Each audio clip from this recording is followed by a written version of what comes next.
There was an old forge behind the barn. It hadn't been used for years, but now red and yellow light spilled out into the yard, pulsing like a heart. And like a heart, there was a regular thumping. With every crash, the light flared blue. Miss Flitworth sidled through the open doorway. If she was the kind of person who would swear, she would have sworn that she made no noise that could possibly be heard above the crackle of the fire and the hammering, but Bill Dorr spun around in a half crouch, holding a curved blade in front of him. "It's me." He relaxed, or at least moved it into a different level of tension. "What the hell are you doing?" He looked at the blade in his hands as if he was seeing it for the first time. "I thought I would sharpen this scythe, Miss Flitworth." At 1 o'clock in the morning, he looked at it blankly. "It's just as blunt at night, Miss Flitworth." Then she slammed it down on the anvil, "and I can't sharpen it enough." "I think perhaps the heat has got to you," she said, and reached out and took his arm. "Besides, it looks sharp enough to she began, and paused. Her fingers moved on the bone of his arm, then pulled away for a moment, and then closed again. Bill Dorr shivered. Miss Flitworth didn't hesitate for long. In 75 years, she had dealt with wars, famine, innumerable sick animals, a couple of epidemics, and thousands of tiny everyday tragedies. A depressed skeleton wasn't even in the top 10 worst things she had seen. "So it is you," she said. "Miss Flitworth, I always knew you would come one day. I think perhaps that, I spent most of my life waiting for a night on a white charger." Miss Flitworth grinned. "The joke's on me, eh?" Miss Bill Dorr sat down on the anvil. "The apothecary came," she said. "He said he wouldn't do anything. He said she was fine. We just wouldn't wake her up. And, it took us ages to get her hand open. She had it closed so tightly. I said nothing was to be taken." "It's all right. It's all right." We left her holding it." "Good. What was it?" "My time." "Sorry?" "My time. The time of my life. It looks like an egg timer for very expensive eggs." Bill Dorr looked surprised. "Yes, in a way. I have given her some of my time." "How come you need time?" "Every living thing needs time, and when it runs out, they die. When it runs out, she will die, and I will die too in a few hours." "But you can't." "I can. It's hard to explain." "Move up." "What?" "I said move up. I want to sit down." Bill Dorr made space on the anvil. Miss Flitworth sat down. "So you're going to die," she said. "Yes." "And you don't want to?" "No." "Why not?" He looked at her as if she was mad. "Because then there will be nothing. Because I won't exist." "Is that what happens for humans too?" "I don't think so. It's different for you. You have it all been better organized." They both sat watching the fading glow of the coals in the forge. "So what were you working on the scythe blade for?" said Miss Flitworth. "I thought perhaps I could fight back." "Has it ever worked? With you, I mean?" "Not usually. Sometimes people challenge me to a game for their lives, Do you ever win?" "No. Last year, someone got 3 streets and all the utilities." "What? What sort of game is that?" "I don't recall. Exclusion, possession, I think. I was the boot." "Just a moment," said Miss Flitworth. If you're you, who will be coming for you?" "Death. Last night this was pushed under the door." Death opened his hand to reveal a small, grubby piece of paper on which Miss Flitworth could read, with some difficulty, the word, "Ooey, ooey, ooey, ooey, ooey." "I've received the badly written note of the Banshee." Miss Flitworth looked at him with her head on one side. "But, correct me if I'm wrong, but the new death." Bill Dorr picked up the blade. "He will be terrible." The blade twisted on his hands. Blue light flickered along its edge. "I will be the first." Miss Flitworth stared at the light as if fascinated. "Exactly how terrible?" "How terrible can you imagine?" "Oh, exactly as terrible as that." The blade tilted this way and that, and for the child too, Miss Flitworth. "Yes?" "I don't reckon I owe you any favors, Mr. Dorr. I don't reckon anyone in the whole world owes you any favors." "You may be right." "Mind you, life's got 1 or 2 things to answer for, too. Fair's fair." "I cannot say." Miss Flitworth gave him another long, appraising look. "There's a pretty good grindstone in the corner," she said. "I've used it. And there's an oil stone in the cupboard." "I've used that, too." She thought she could hear a sound as the blade moved, a sort of faint whine of tensed air, and it's still not sharp enough. Bildor sighed. It may never be sharp enough. Come on, man, no sense in giving in, said Miss Flitworth. Where there's life, eh? Where there's life, eh, what? There's hope. Is there? Right enough. Bildor ran a bony finger along the edge. Hope? Got anything else left to try?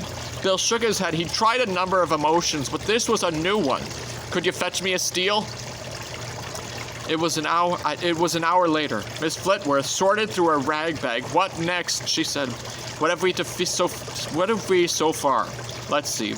Hessian, calico, linen. How about satin? Here's a piece. Bildor took the rag and wiped it gently along the blade. Miss Flitworth reached the bottom of the bag and pulled out a swatch of white cloth. Yes? Silk, she said softly. Finest white silk, the real stuff, never worn. She sat back and stared at it. After a while, he took it tactfully from her fingers. Thank you. Well now, she said, waking up. That's it, isn't it? When we turned the blade, it made a noise like whoom. The fires of the forge were barely alive now, but the blade glowed with razor light. Sharpened on silk, said Miss Flitworth. Who'd believe it? And still blunt. Bildor looked around the dark forge and then darted into a corner. What have you found? Cobweb. There was a long, thin whine like the torturing of ants. Any good? Still too blunt. She watched Bildor stride out of the forge and scuttled after him. He went and stood in the middle of the yard, holding the scythe blade edge onto the faint, dark breeze. It hummed.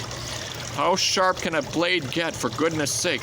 It can get sharper than this. Down in the hen house, Cyril the cockerel awoke and stared blearily at the treacherous letters chalked on the board. He took a deep breath. Flew a cockle dod. Bildor glanced at the rimward horizon and then speculatively at the little hill behind the house. He jerked forward, legs clicking over the ground. The new daylight sloshed onto the world. This world, light as old, slow and heavy, it roared across the landscape like a cavalry charge. The occasional valley slowed it for a moment, and here and there a mountain range blanked it up, and it poured over the top and down the far slope. It moved across the sea, surged up the bleach, and accelerated over the plains, driven by the lash of the sun. On the fabled hidden continent of XXXX, somewhere near the rim, there's a lost colony of wizards who wear corks around their pointy hats and live on nothing but prawns. There, the light is still wild and fresh as it rolls in from space, and they surf on the boiling interface between night and day. If one of them had been carried thousands of miles inland on the dawn, he might have seen, as the light thundered over the high plains, a stick figure toiling up a low hill in the path of the morning.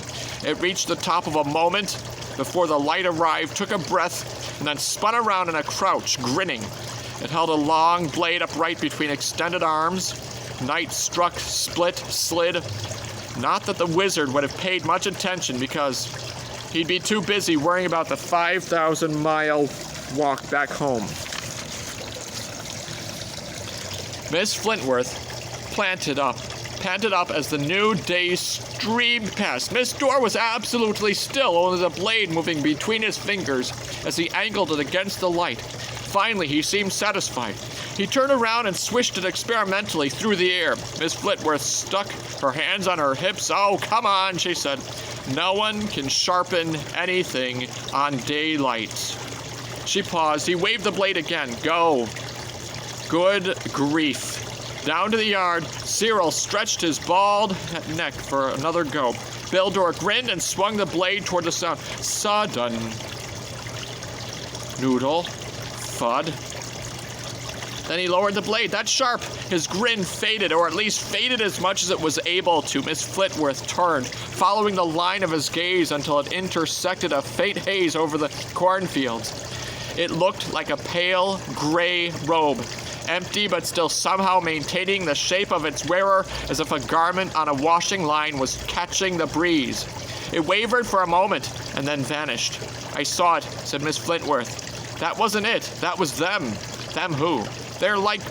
Bildor waved a hand vaguely. Servants, watchers, auditors, inspectors. Miss Flitworth's eyes narrowed. Inspectors? You mean like the revenue? She said, I suppose so. Miss Flitworth's face lit up. Why did you say? I'm sorry? My father always made me promise never to help the revenue. Even just thinking about the revenue, he said, made him want to go and have a lie down. He said that there was death and taxes was worse, because at least death didn't happen to you every year. We had to go out of the room when he really got started about the revenue. Nasty creatures always poking around, asking what you've got hidden under the woodpile and behind the secret panels in the cellar and other stuff which is no concern whatsoever of anyone. She sniffed. Bildor was impressed. Miss Flitworth could actually give the word revenue, which had 2 vowels and 1 diphthong, all the peremptoriness of the word scum. You should have said that they were after you right from the start, said Miss Flitworth. The revenue aren't popular in these parts, you know. In my father's day, my revenuer came around here, prying around him by himself. We used to tie weights to their feet and have them into the pond.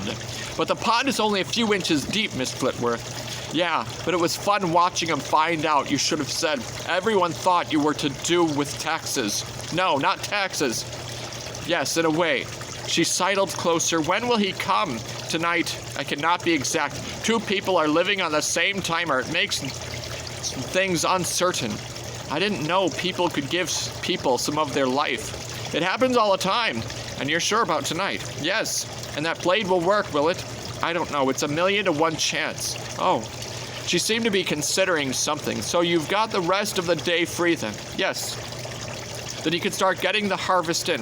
What? It'll keep you busy. Keep your mind off things. Besides, I'm paying you 6 pence a week, and 6 pence is 6 pence.